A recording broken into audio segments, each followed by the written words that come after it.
ဒီနေ့ကတော့ထမင်းမြိန်စီမဲ့မင်းကတော့ငပိရေကျိုးအလွယ်လုံနည်းလေးလာပြီးတော့ပြောပြပေးရဖြစ်ပါတယ်ရှင်ငပိရေကျိုးကတော့ဟီမှာဒီဘီယန်နဲ့ဆိုင်ကနေဝယ်ထားတဲ့ထိုင်းငပိကောင်ပေါ့နော်အဲ့ဒါလေးကိုပုံမှန်အတုံးကြီးဆို2တုံးလောက်ထည့်ရပါပြီဒီမှာတော့ဟီမှာအတုံးသေးရအတွက်4ခုလောက်ထည့်ပြီးတော့ရေလေးတော့နည်းနည်းမြုပ်အောင်ထည့်ပြီးစနစ်မုံလေးအနည်းငယ်နဲ့ကျိုးပေးလိုက်ပါတယ်ရှင်သူကအသားတုံးလေးဖြစ်တဲ့အတွက်ကြောင့်မလို့ဟီမာတို့ဒီအသားတုံးလေးတွေကိုကြည်အောင်ခြေပေးဖို့တော့လိုပါတယ်ရှင်အသားလေးတွေကြီးညက်သွားရင်တော့ရပါပြီပြီးရင်တော့ဟီမာဒီငရုတ်သီးစိမ်းရဲ့ချစ်သွန်ဖြူရဲ့ခရမ်းရင်သီးလေးတစ်ချမ်းလောက်ရဲ့ကိုတော့လှော်ပေးလိုက်ပါတယ်ရှင်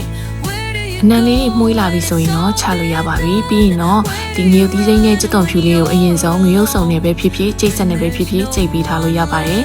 ဟီမာကတော့ဒီငရုတ်စုံလေးနဲ့ပဲထောင်ထားလိုက်ပါတယ်ရှင်ပြီးတော့ရင်တော့ပို့ပြီးမှုေးကျင်တဲ့အတွက်ကြောင့်မလို့ဟီမာဒီပစုံတွေလုံးဝတက်မိသားကို2ကောင်လောက်ကိုထည့်ပြီးတော့လှော်ပေးပါတယ်ပစုံကောင်းလေးတွေလည်းထည့်ပြီးတော့လှော်လိုက်ပါတယ်ရှင်ပြီးတော့ဟီမာတို့ငပိရည်လေးကိုစစ်ထားလိုက်ပါမယ်စစ်ထားပြီးတော့တဲ့ခါကျလို့ရှိရင်ဒီအဖက်ကလေးတွေကိုမှတ်နှမျောပဲနဲ့သွန်ပြပါเนาะဒီအဖက်လေးတွေပါထည့်မယ်ဆိုရင်တော့ဒီငပိရည်ကနည်းနည်းလေးချွဲပါတယ်အဲဒါကြောင့်မို့ဟီမာငါးကိုအရသာအကုန်စစ်ထုတ်ပြီးတော့မှအဖက်ကလေးနည်းနည်းကျန်တော့လှည့်ပြလိုက်ပါရဲ့ရှင်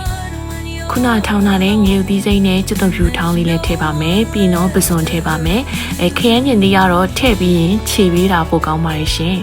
ထပ်ပြီးတော့ဆက်ဆက်ကလေးစားချင်တာဖြစ်တဲ့အတွက်ကြောင့်ငရုတ်သီးလှောင်မုံလေးတစ်စုံနဲ့အချုံမုံမထည့်ဘဲနဲ့ပစွန်ချောင်းမုံလေးတစ်စုံထည့်ထားပါလိမ့်ရှင်